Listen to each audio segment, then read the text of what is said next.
오늘 저는 본문의 말씀을 가지고 기도의 마침표라는 제목으로 말씀을 나누겠습니다. 고등학교 국어 시간에 일어난 일입니다. 철저하게 원칙주의자인 국어 선생님이 한 분 계셨는데 학생들에게 행복에 대해 에세이를 써오라고 작문을 하라고 숙제를 냈습니다. 학생들이 제출한 숙제를 읽고 평가하는 수업 시간이 드디어 진행이 되었습니다. 선생님은 학생들이 제출한 작문을 하나하나 읽어 나가셨어요. 그러다가 한 학생이 제출한 작문을 읽다가 그만 호흡 곤란을 느끼시며 바닥에 쓰러지셨습니다. 학생들이 부축하여 다행히 큰 사고는 면하셨죠. 선생님은 다시 일어나셔서 떨리는 목소리로 다음과 같이 그 학생의 작문에 평을 하셨습니다. 다음부터는 꼭 맞춤표를 써넣어라.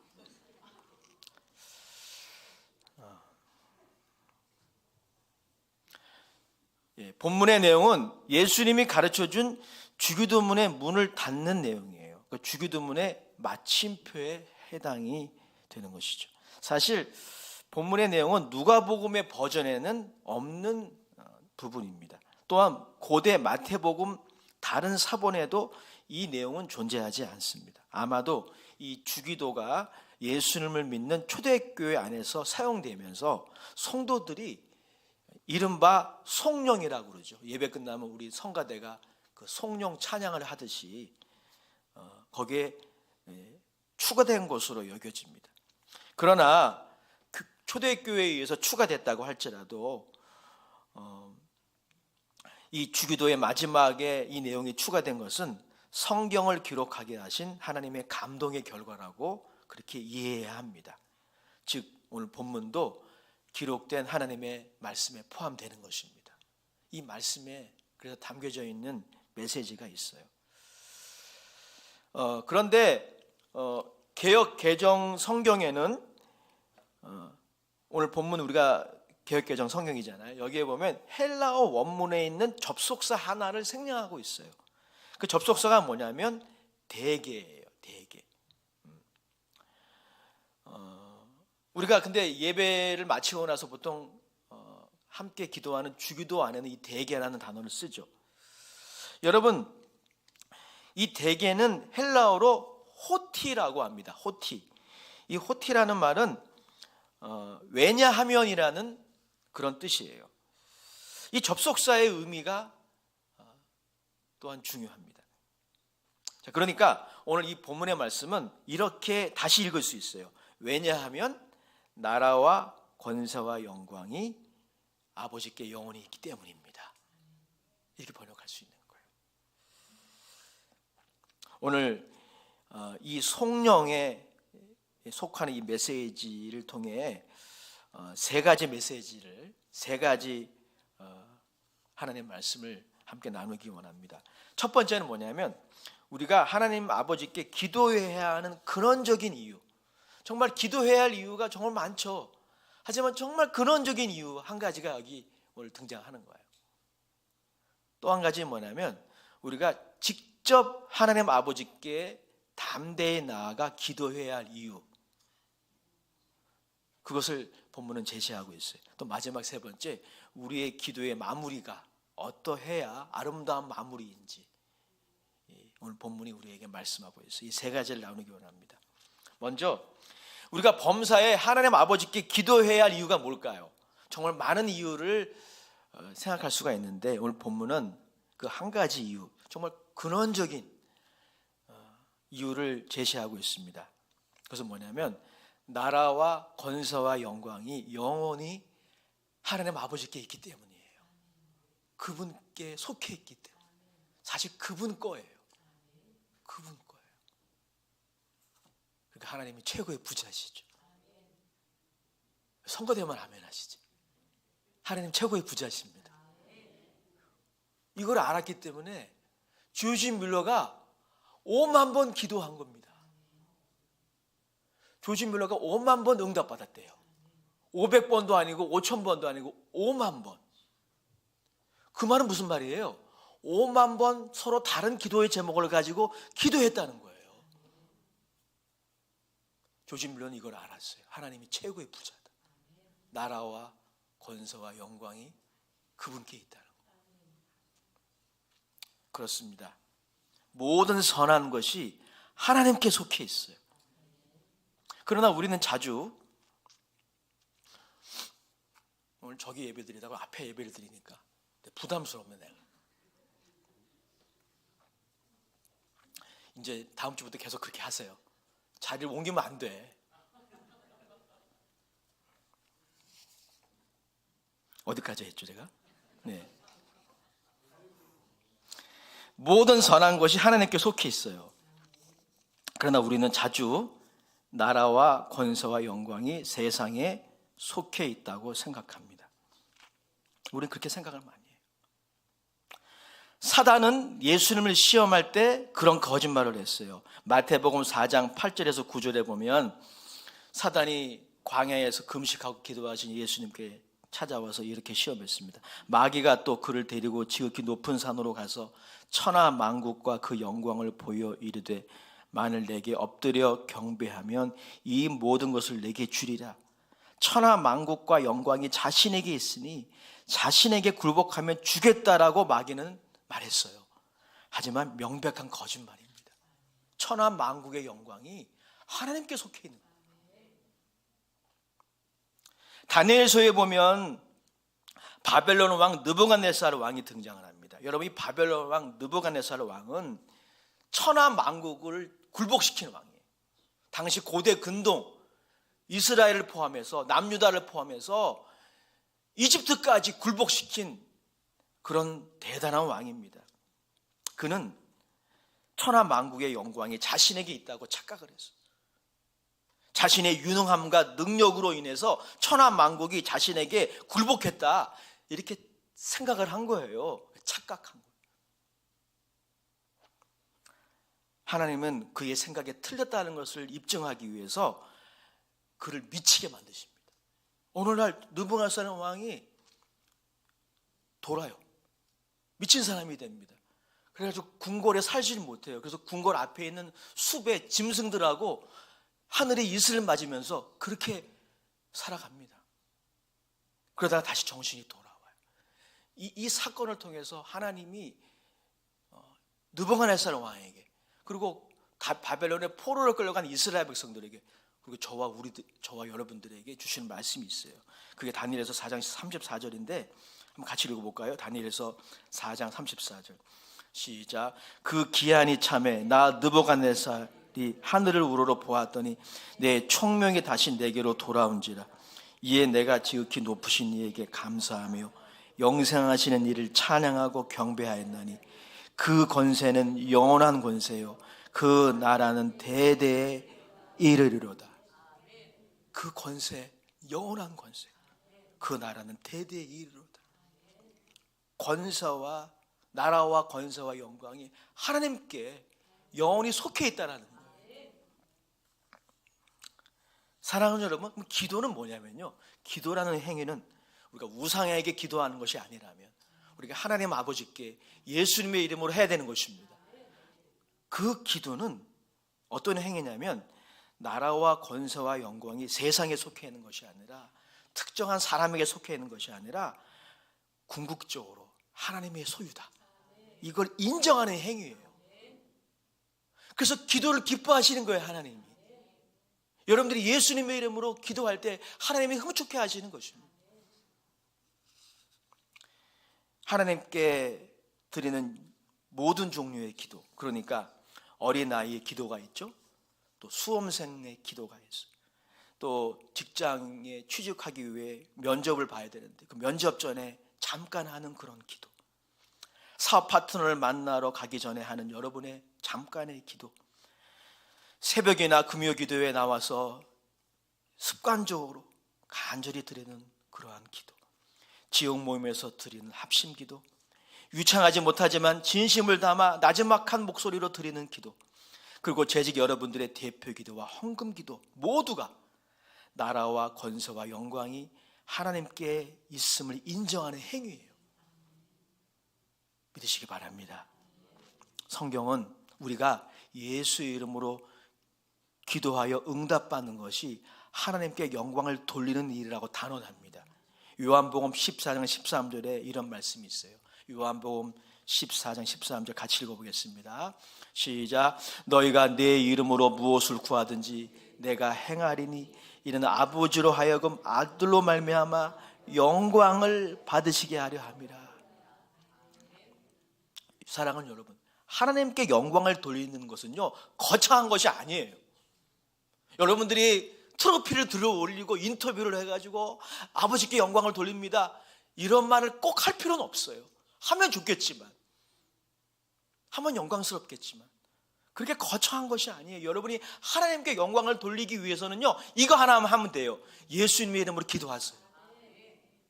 여러분이 유창하게 그렇게 길게 기도 못하더라도 예수님의 이름으로 기도할 때마다 하나님이 영광 받으세요.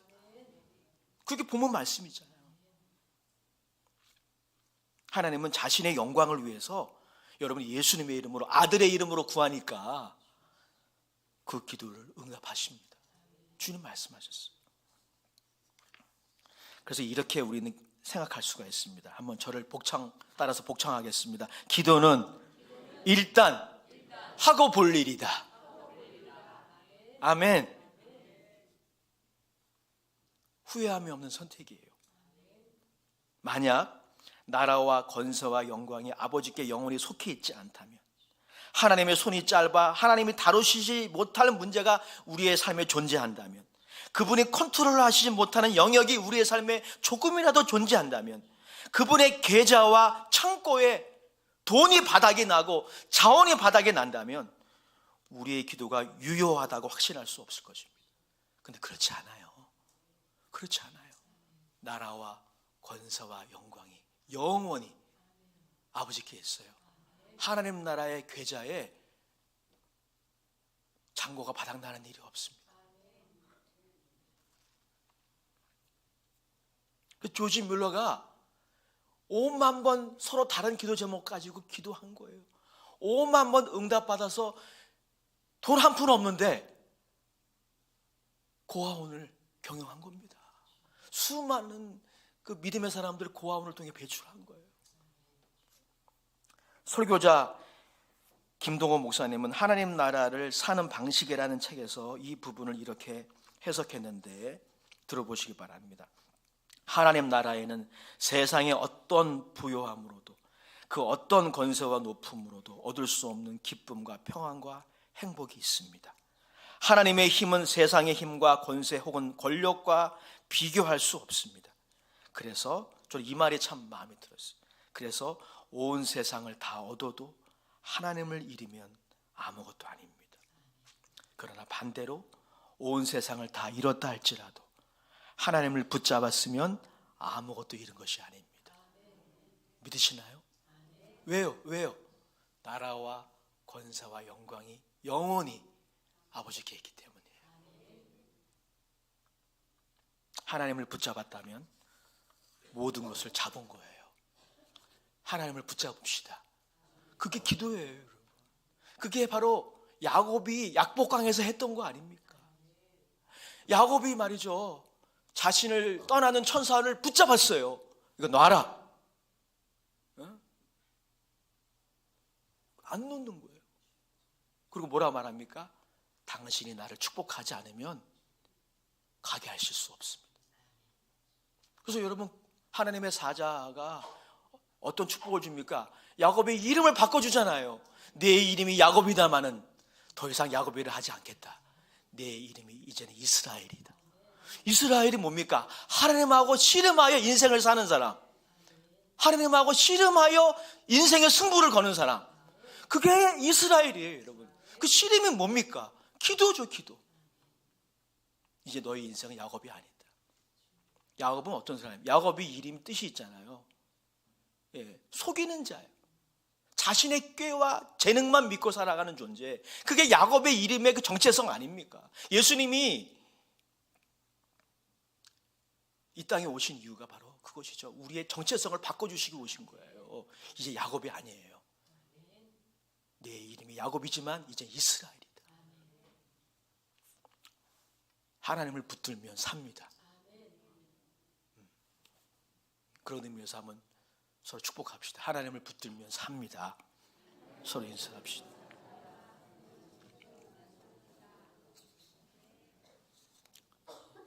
여러분의 이름이 야곱이지만 이제는 야곱이라 하지 않고 이스라엘이라.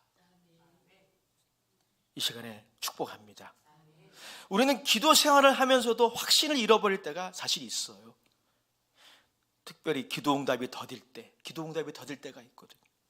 우리의 확신이 희미해집니다. 기도 응답에 대해서 냉소적이 돼요. 그리고 이렇게 말합니다. 현실은 현실이구나 라는 생각을 하며 낙담하고 이것이 심하면 절망하기도 합니다. 그러나 사랑하는 여러분, 하나님께 드리는 여러분의 기도가, 하나님께 예수님의 이름으로 드리는 여러분의 기도가 결코 무의미하지 않음을 확신해도 좋습니다. 왜요? 나라와 권세와 영광이 영원히 아버지께 있기 때문이에요. 좀 전에 불렀던 찬송가 88장, 굉장히 제가 좋아하는 찬송입니다. 2절 가사, 이런 가사가 있죠. 온 세상 날 버려도 주 예수 안 버려 끝까지 나를 돌아보시니. 사랑하는 여러분, 다소 극단적인 표현이기도 하지만 이 찬송은 이런 의미예요. 온 세상을 잃어버려도. 이런 경우는 여러분에게 극히 드물 거예요.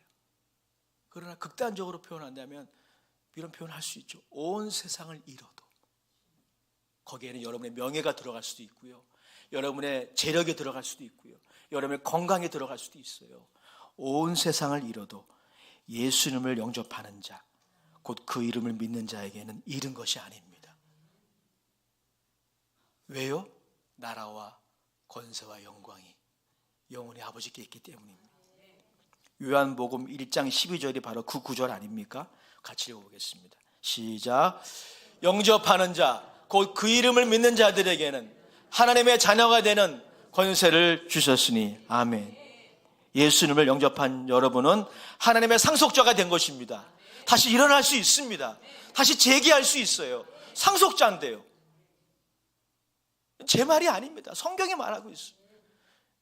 이제 여러분이 야곱으로 살아갈 인생이 아니에요. 자신의 능력과 자신의 꾀와 재능만 믿고 살아갈 존재가 이제 아니에요. 여러분의 팔자가 바뀌었어요. 이스라엘로 바뀌었어요. 하나님하고 씨름하면서, 기도에 씨름을 하면서 하나님이 함께 하시고 도와주시는 것을 경험하면서 살아갈 운명으로 바뀐 거예요. 이 얼마나 복된 약속입니까? 이 복된 약속을 신뢰합시다. 그리고 낭망하지 말고 계속 기도하십시오. 오늘 본문은 두 번째 메시지를 우리에게 주고 계시는데, 그건 뭐냐면 우리가 하나님 아버지께 담대하게 나아가 기도해야 함을 상기시켜 줍니다. 하나님 아버지께 직접 담대하게 나아가 기도해야 함을 상기시켜 줍니다. 종교개혁자 존 칼빈은 기독교 강요에서 기도의 삶을 강조했는데 이 부분을 이렇게 주의했어요. 들어보시기 바랍니다. 우리가 만약 자신의 가치에 근거하여 기도할 수 있다면 누가 감히 하나님 앞에서 중얼거리는 기도를 할 수 있단 말입니까? 그러나 지금은 우리가 가련하고 무엇보다 무가치한 존재이며 아무 칭찬할 점도 없는 존재이지만 언제나 기도할 이유가 있으며 언제나 확신을 가질 수 있습니다. 나라와 권세와 영광을 그 누구도 아버지로부터 빼앗을 자가 없기 때문입니다. 아멘.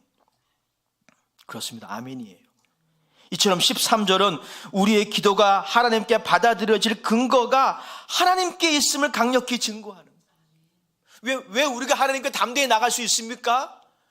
우리의 기도가 주님께 응답될 수 있는 근거가 우리에게 있다면 불안해요.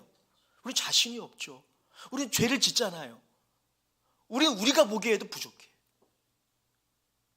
만약에 우리의 기도가 응답될 수 있는 근거가 우리의 됨됨이나 우리의 어떠함이 있다면 우리는 불안할 수밖에 없고 담대할 수밖에 없고 기도가 너무너무 어려운 신앙의 행위가 될 수밖에 없어요. 실제로 그런 경우 많아요. 신앙인이 되었음에도 하나님의 자녀가 되었음에도 기도를 너무 어려워하는 거예요. 기도를 너무 어려워요. 그래서 기도합시다. 기도 모임으로 모이자 그러면 굉장히 부담스러운 거예요. 여러분 기억하십시오. 우리의 기도가 하나님께 응답드릴 수 있는 근거는요, 하나님께 있어요. 하나님의 은혜에 있는 거예요. 그래서 우리가 담대하게 하나님 아버지께 나아가야 하는 것입니다. 히브리서 10장 19절 20절이 이것을 강력하게 증거하고 있어요. 우리 같이 읽어보겠습니다. 히브리서 10장 19절 20절 시작. 그러므로 형제들아 우리가 예수의 피를 힘입어 성소에 들어갈 담력을 얻었나니 그 길은 우리를 위하여 휘장 가운데로 열어놓으신 새로운 살 길이요 휘장은 곧 그의 육체니라. 아멘. 여러분 성소가 어디입니까? 지성소를 말하는 겁니다. 구약시대에 이스라엘 백성 중에서 한 사람 대제사장만 1년에 한 번만 들어가요. 함부로 들어오면 죽어요. 여기가. 그게 성소예요. 그게 지성소예요. 그런데 여러분 예수님이 대제사장으로 오셨어요. 그분이 짐승의 피가 아니라 자기 피를 가지고 성소로 들어가셨어요. 우리를 대신하고 우리를 대표해서 말이죠. 그리고 그분이 죽으셨을 때 어떤 일이 일어났죠? 휘장이 청색, 자색, 홍색, 배실롭건 그 두꺼운 휘장이요 위에서 아래로 찢어졌어요. 위에서 아래로, 밑에서가 아니라 하나님이 찢으신 거예요. 하나님이 무엇을 원하시는 거죠? 여러분이 직접 지성소로 들어오기 원하세요. 그 길이 살 길이래요. 그 길을 예수님이 열어놓으셨어요. 그분의 죽음으로 말이죠. 그분의 보혈이 헛되지 않아요. 에베소서 3장 12절에 이렇게 기록하고 있습니다. 제가 읽어드릴게요. 우리가 그 안에서 예수 그리스도 안에서 그를 믿음으로 말미암아 담대함과 확신을 가지고 하나님께 나아감을 얻느니라. 아멘. 사랑하는 여러분, 우리는 예수님 때문에 모세를 통해서가 아니에요. 모세요, 우리를 위해서 대신 기도해 주세요. 이럴 필요가 없어요. 이제는 신부나 사제를 통해서 아니에요. 목사님, 저를 위해서 기도해 주세요. 물론 기도 부탁하실 수 있어요. 하지만 여러분이 기도해야 돼요. 여러분이 직접 나갈 수 있는 길이 열렸어요. 여러분이 성소로 들어가실 수 있는 그 길이 열렸어요. 담대하게 나가세요. 여러분의 어떠함이나 여러분의 공로나 여러분의 됨됨이 때문에 하나님이 여러분 받아주시는 게 아니에요. 예수님 때문에 받아주시는 거예요. 우리는 이제 남편이나 아내를 통해서가 아니에요. 부모를 통해서 성소에 들어가는 그런 시대에 살고 있지 않아요. 여보, 나 대신 기도해. 이러시면 곤란해. 여러분이 하셔야 돼요. 엄마 아빠 나를 위해서 기도해줘. 이런 기도 부탁을 할 수 있겠지만 여러분이 직접 성소로 들어갈 수 있는 시대에 우리는 살고 있는 것입니다. 그 길이 열렸습니다. 그 길을 오늘 성경은 뭐라고 말하고 있냐면 새로운 살 길이래요. 아무리 절망적인 상황이라 할지라도 아무리 인생의 바닥을 치고 있다 할지라도 살 길이 있습니다. 이게 살 길이에요. 예수님을 의지하여 하나님께 직접 나가는 것, 이게 사는 길입니다. 지난주에 우리 가문에 큰 아버님과 어머님 병문안을 하고 왔습니다. 제가 초과일 지역 지역 예배 때 나눈 간증이기도 한데요. 작년 추석 때까지만 해도 이 두 분이 정정하셨어요. 근데 올해 구정 때 제가 이제 원로 목사님과 방문을 했더니 몸이 급격하게 쇠해지셔서 이제는 스스로 걸을 수 없는 지경에 이르게 되셨어요. 사실 개인적으로 우리 큰어머님은 제가 중학교 시절 서울에서 공부할 때 신세를 많이 진 분입니다. 이분이 저를 정말 걷어주신 거죠. 특히 큰어머님께서 해주신 그 계란찜, 저는 그 맛을 잊을 수가 없어요. 자기 친아들도 아닌데도, 조카인데도 저를 아들처럼 잘 걷어주셨어요. 다만 두 분 다 그 유교적인 전통을 고집하며 예수를 믿지 않으신 분이셨습니다. 큰아버님은 족보책을 가지고 다니실 만큼 제사를 강조하고, 그래서 가끔 이제 명절 때 인사드리러 가면 저희의 뼈를 찌르는 그런 말들을 가끔 하셨어요. 왜 제사를 안 지내냐? 라는 말부터 시작해가지고, 왜 너 아버지는 저기 산정리에서 고생시키냐? 그런 말도 막 하고요. 왜 너희들은 핸드폰에 울리냐? 이런 말도 듣고. 그리고 괜찮아요. 천천히 하세요. 너희는 왜 이렇게 아기를 안 낳냐? 그런 말도 막 속상할 때 많아요. 사실 원로 목사님과 저와 그리고 우리 사촌들 중에서 예수를 믿는 사촌 누나도 있고 동생도 있거든요. 두 분의 구원을 위해서 기도를 참 많이 했습니다. 지난주 원로 목사님과 사모 목사님과 함께 병문안을 갔습니다. 갈 때 제가 속으로 하나님께 다시 기도했습니다. 두 분이 꼭 늦게라도 예수님을 믿고 구원받게 해달라고 말이죠. 근데 참 놀라운 일이 일어났어요. 큰어머님이 원로 목사님의 기도를 따라 하시는 거예요. 원로 목사님이 마지막 이제 병문안 마치고 이제 마지막 기도를 하셨거든요. 하나님 아버지라고 하는데 따라 하시는 거예요. 그 입에서 하나님 아버지를 부르셨어요. 하나님 아버지를. 큰아버님은 다른 병원에 입원해 계시는데 중환자실에 찾아갔죠. 제가 위하여 기도해 드릴 때 우리 아버님이 우셨어요. 우시면서 저의 기도에 아멘으로 화답을 하시는 거예요. 여러분, 생각날 때마다 두 분의 구원과 회복을 위해 더욱 기도해 주시기 바랍니다. 두 분이 이제 신앙 고백을 하셔야 돼요. 확인 사살을 해야 돼요. 여러분 꼭 기도해 주시기 바랍니다. 제가 병문안을 마치고 돌아오면서 다음과 같은 구절이 떠올랐습니다. 누구든지 주의 이름을 부르는 자는 구원을 얻으리로다. 요엘서 2장 32절. 누구든지 주의 이름을 부르는 자. 우리 큰어머님의 입에서 하나님 아버지의 이름을 부르시다. 여러분, 예수님의 이름 부른다는 거 쉽지 않습니다. 결코 쉽지 않습니다. 왜 주의 이름을 부르는 자는 구원을 받겠습니까? 왜 이 요엘 선지자의 예언이 진리일까요? 나라와 권세와 영광이 아버지께 있기 때문입니다. 예수님의 흘리신 보혈이 결코 헛되지 않기 때문이에요. 우리의 구원이 하나님께 속해 있기 때문입니다.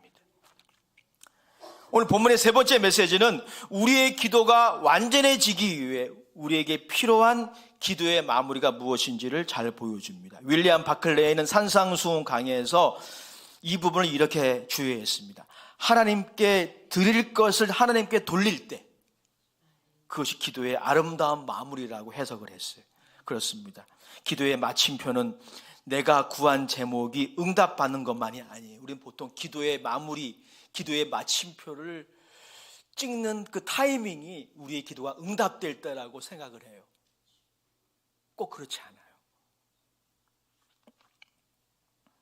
여러분, 하나님께 돌려야 할 것을 하나님께 돌릴 때 우리 기도의 아름다운 마무리가 되는 것입니다. 먼저 나라가 하나님께 영원히 있다는 것은 그의 통치가 영원하다는 뜻입니다. 그렇다면 합당한 기도의 마무리는 그분의 통치에 순복하는 것입니다. 아버지의 원대로 되기를 원합니다. 예수님이 그 기도의 모범이 되셨죠.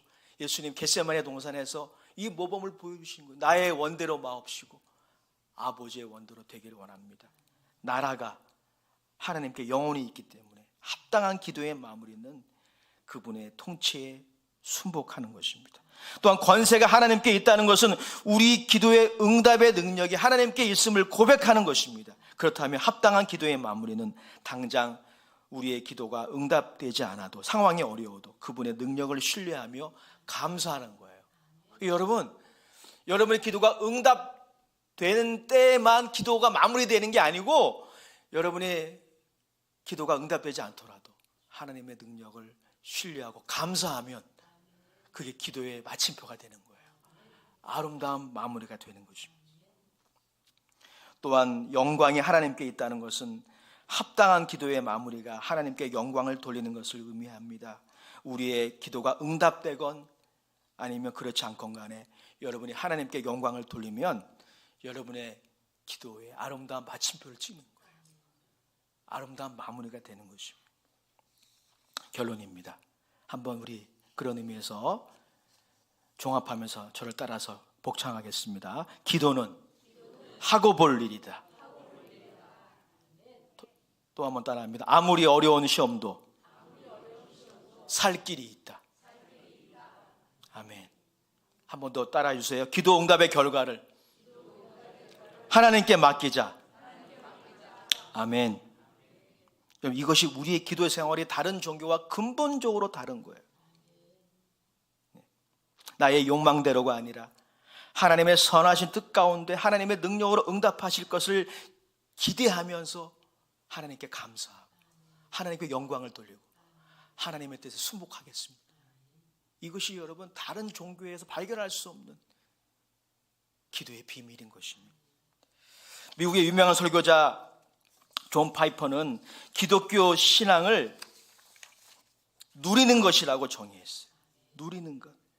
기독교 신앙은 그에 의하면 무엇을 하지 말라, 무엇을 하라, 그런 어떤 계명의 종합 세트가 아니라는 거예요.